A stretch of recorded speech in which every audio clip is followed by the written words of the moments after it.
Nancy Pelosi has written a piece for the Washington Post. It'll be published in the Wednesday edition of the newspaper, absolutely pugnaciously defending her trip and saying that in the face of the Chinese Communist Party's accelerating aggression, our visit to Taiwan should be seen as an unequivocal statement that America stands with Taiwan. White House officials were unable to explain what exactly she meant by that. They were challenged as to whether Nancy Pelosi was perhaps indicating that the United States was in some way ready to recognize Taiwan's independence. They said they couldn't speak for Nancy Pelosi, but they could simply assure everyone that the Biden administration's approach to China and Taiwan had not changed. Welcome to SkysTribe. This is a market update.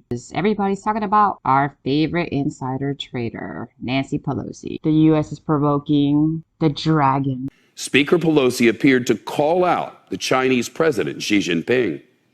There are certain insecurities on the part of the president of China as to his own political situation that he's rattling a saber.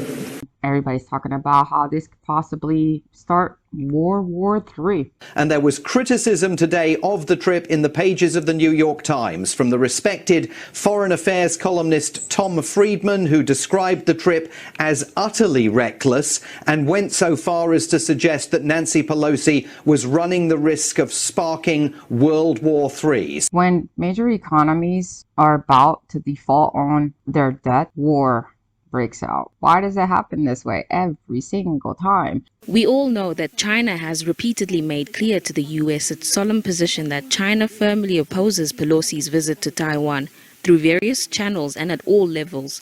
But clearly the U.S. and separatist forces in Taiwan did not listen. In this case, the Chinese military can only have a huge dialogue with the U.S. and the separatist forces in Taiwan in a language they can understand.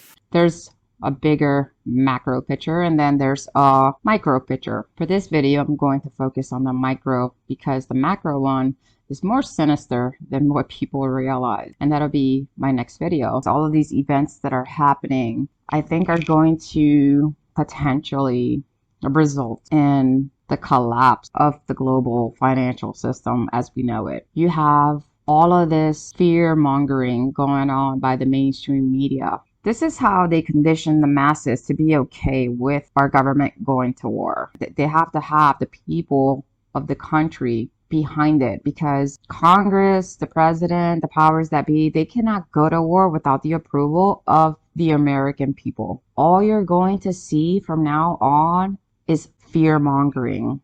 They're going to tell us how it's inevitable. War with China, it's going to happen. And they are going to just scare the crap out of people. They already started with the whole nuclear war with Russia. It's all fear mongering because they're trying to get us ready for what they want to do. I think September and October are going to start a chain reaction. One thing after another of different events that are going to push us closer and closer to World War III. With China.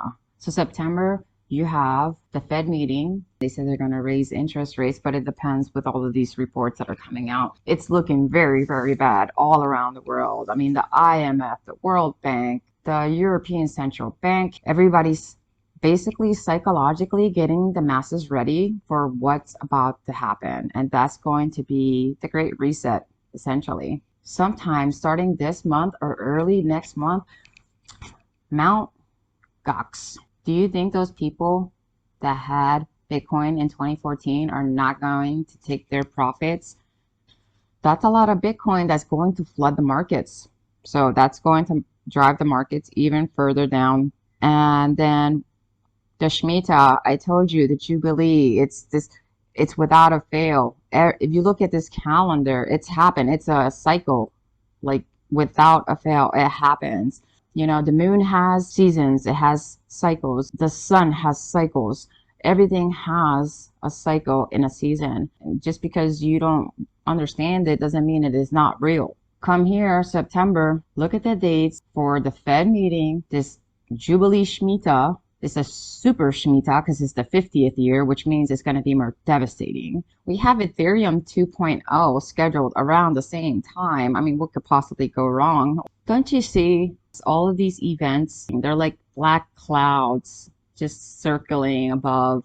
And we don't know what's going to be the catalyst, what's going to be the trigger. On top of that, of course, all-out war with China. And guess what? I don't know when was the last time anybody looked at the hash rate of Bitcoin. Here you go. China's still in control, the majority of the hash rate for Bitcoin.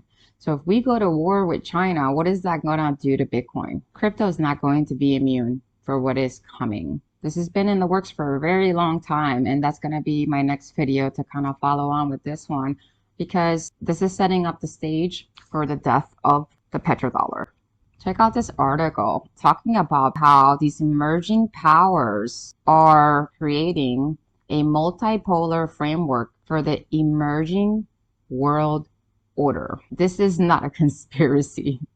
These are not my words. You're seeing it for yourself.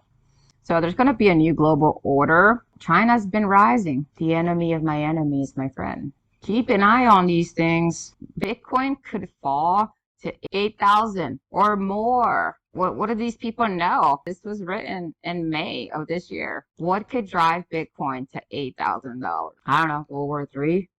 I'm just giving you guys a warning in case, you've been DCAing, you've been buying. You might get it a lot cheaper. When this whole reset happens, there ain't going to be no fiat.